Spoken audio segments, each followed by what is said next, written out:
tunapoendelea na masomo haya, tuombe alafu tuendelee na vipengele vilivyokuwa vimebaki.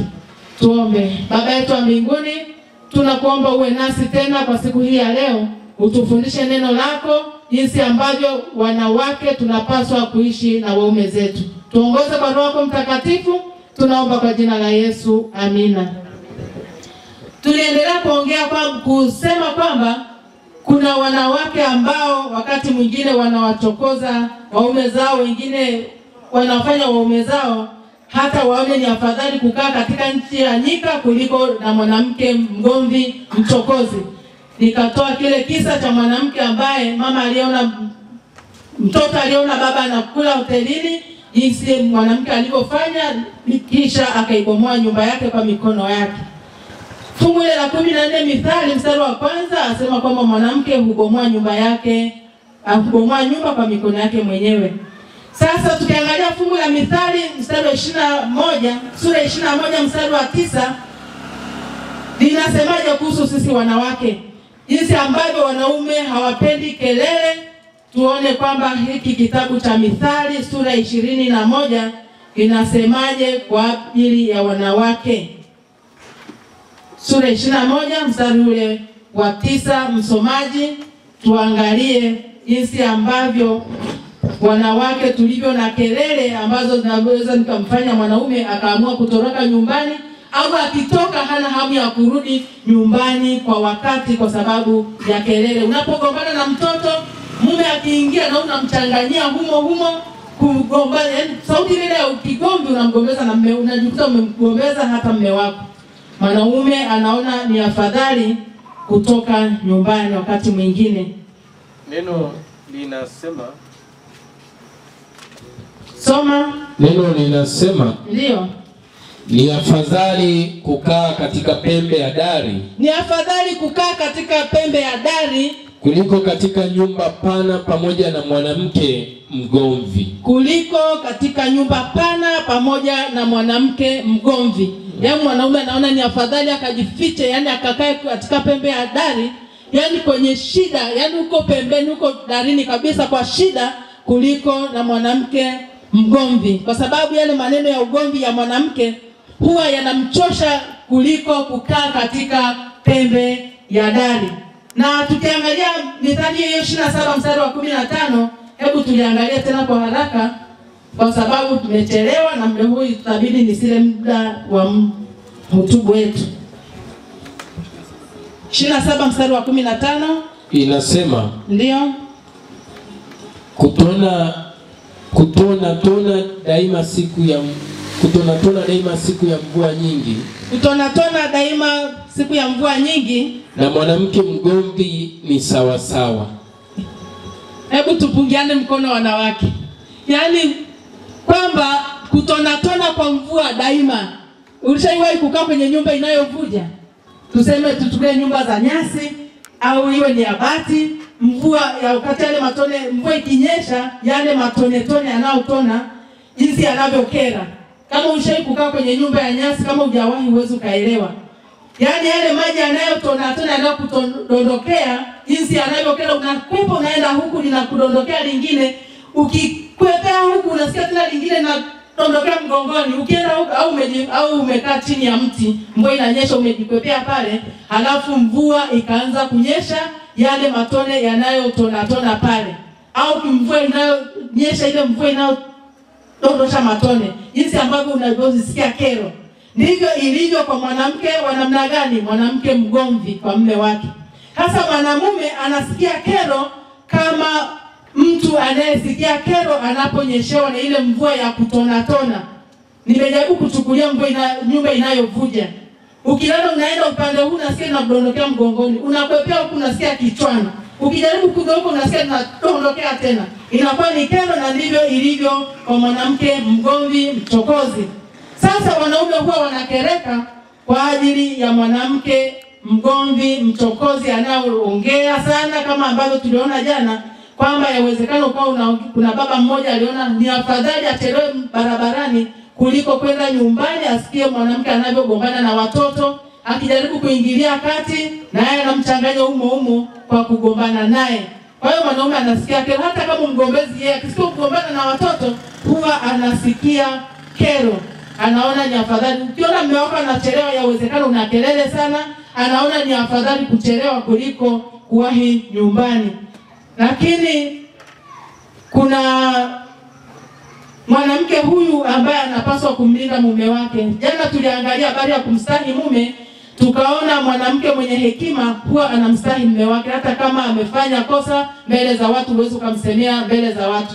Kuna mama mmoja siku moja walienda kwenye sherehe. Sasa mume wake wakati wa kula vile vyakula, bahati mbaya kikawa kimemdondokea na kingine kikawa kwenye ndevu. Sasa tulipotoka nje, nilikuwepo, nikamwambia mke wake, hebu nenda kumsaidia mume wako, amejidondoshea chakula na kingine amejipaka kwenye ndevu, hebu mchukue taratibu msaidie. Akaanza kusema, mwanamume hivi linakuwa kama mtoto mdogo. Akamfuata moja kwa moja akamwambia, wewe baba wewe, unajidondosha chakula kama mtoto mdogo mbele za watu, mbona unaniaibisha? Na mwanaume sasa kwa sababu alijisikia vibaya, akamwambia niache, nimeweka akiba kwenda kula baadaye. Maana sasa afanyeje? Kabidi achukulie kama utani ili angalau basi watu yaani hawapoteze. Maana sasa atafanyaje? Umempokea na kama mtoto kabisa, unataka kama mtoto mdogo. Hasa akamwacha, akamwambia jifute. Mwanamke hataki kumfuta, anamwambia jifute. Lakini mwanaume alikoma, hakutaka kujifuta, akamwambia niache, napeleka nyumbani, nataka nikalie nyumbani, akiba nimejiwekea. Sasa mstahi mume wako, usiwe unamsemesha kwa namna hiyo mbele za watu. Hata kama amekosea, tunza, utaenda kumsaidia kwa nyumbani, lakini usije ukamsemesha maneno makali ukiwa katikati ya watu. Kwa sababu Biblia katika kitabu cha Yeremia 31 mstari 22 anasema mwanamke atamlinda mumewe. Naomba usome hilo fungu msomaji, jinsi ambavyo tunapaswa kuwalinda waume zetu. Usimsemeshe maneno makali ukamfanya akatoka nyumbani au akawa anachelewa kila wakati kwa kuogopa kelele zako hapo nyumbani. Soma hilo fungu msomaji. Yeremia 31 mstari wa 22. Neno inasema ya kwamba, ndio, Yeremia 31 mstari wa 22. Ndio. Hata lini utatangatanga binti mwenye kuasi? Kwa maana Bwana ameumba jambo jipya duniani. Mwanamke atamlinda mwanaume. Bwana Yesu asifiwe. Amen. Mwanamke mwenye hekima atamlinda mumewe. Hata kama wakati mwingine, hata kama mume wako amesafiri, hebu jaribu kumuulizia habari za safari, mnampigia simu, mlinde mume wako, ujue kama yuko salama, amekwenda salama, ikiwa ameenda shambani ameenda salama. Wengine hata kama amesafiri, atasafiri, atafika, atarudi, atakaa mwezi atarudi, hujampigia simu kuuliza habari ya safari. Lakini mlinde mume wako, hakikisha unamwandalia chakula kwa wakati, chakula mapema. Ikiwa ametoka shamba, hakikisha unamtunza mume wako, mlinde mume wako akae vizuri na mpatie mahitaji yake ya msingi wewe kama mke wake. Kwa sababu wakati mwingine yawezekana wanaume wanatoka kwa sababu hujamtimizia mahitaji yake ya msingi, ndio maana anajaribu kwenda kuangalia huko mche. Ni sawa na mtoto, umeutoka nyumbani hujamwachia chakula, halafu mtoto yule akiona hakuna chakula hujamwachia, ule hujapika, basi anaenda kuzurura na kudoea kwa wenzake ili apate chakula. Hivyo mwanamke, kama hutaweza kumtosheleza mume wako kwa mahitaji yake ya msingi, lazima atatoka nje kwenda kudoea. Wangapi wamenielewa? Hata kama limekaa kama fumbo, najua mmenielewa katika hilo. Kama humpatia mahitaji ya msingi, ya wakati mwingine atatoka nje kwa ajili ya kwenda kudoea. Ndio maana nawaona wengine huko nje kwa sababu ana njaa. Hakikisha mume wako amekula chakula nyumbani, ameshiba, pamoja na mahitaji mengine ya msingi. Na migogoro mingi huwa inatokea kwa sababu ya kukosa maelewano katika nyumba yenu, hasa kule chumbani.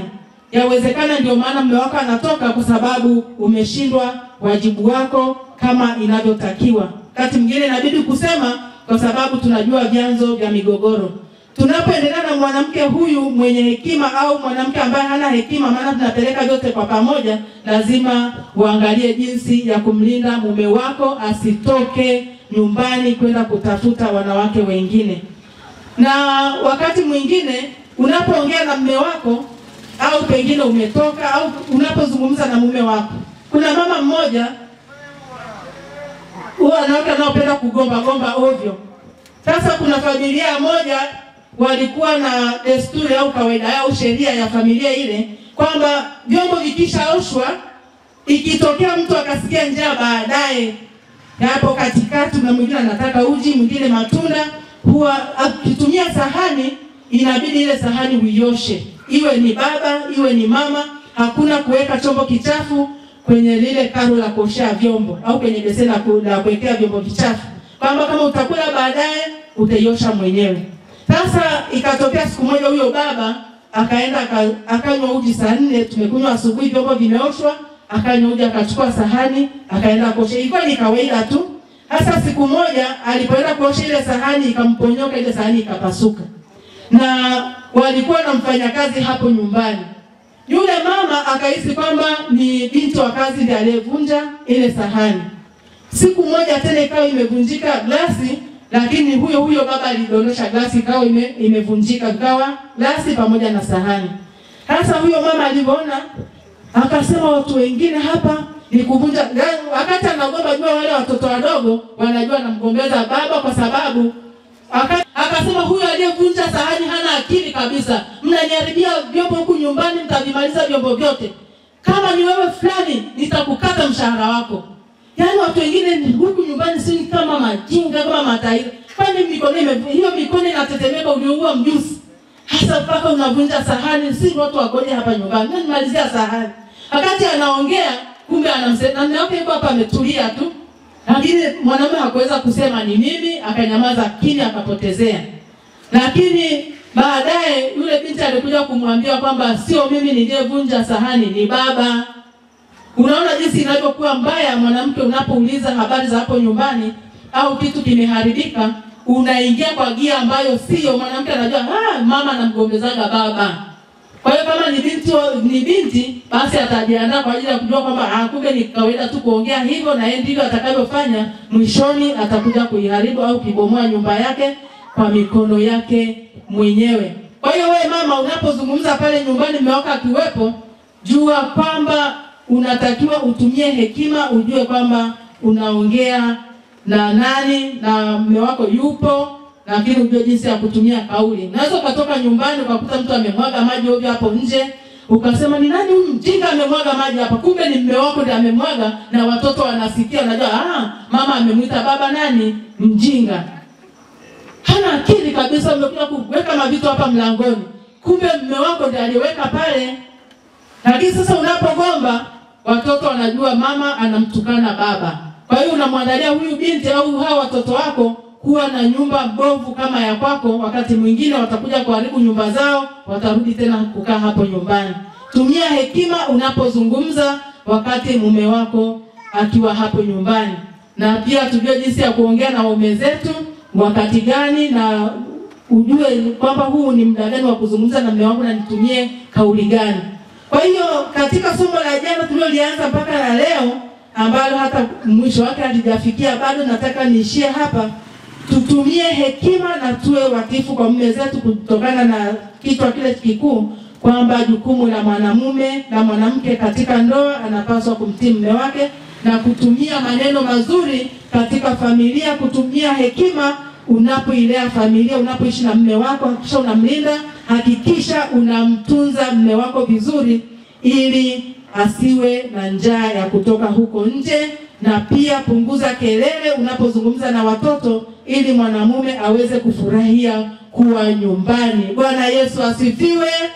Tupungiane mikono tena. Basi niwaalike tena hapo kesho tuweze kuhitimisha, wakati tunaanza kuhitimisha mahubiri yetu au vipindi vyetu kwa muda huu ambao tumekuepo hapa. Kesho uwepo tunapokuwa tukiagana. Na Mungu atusaidie sana hawa kina mama, tubadilike, tujue jinsi ya kuishi na waume zetu na tutambue wajibu wetu katika ndoa. Bwana atubariki na endelee kutusaidia katika jina la Yesu. Amina. Amina.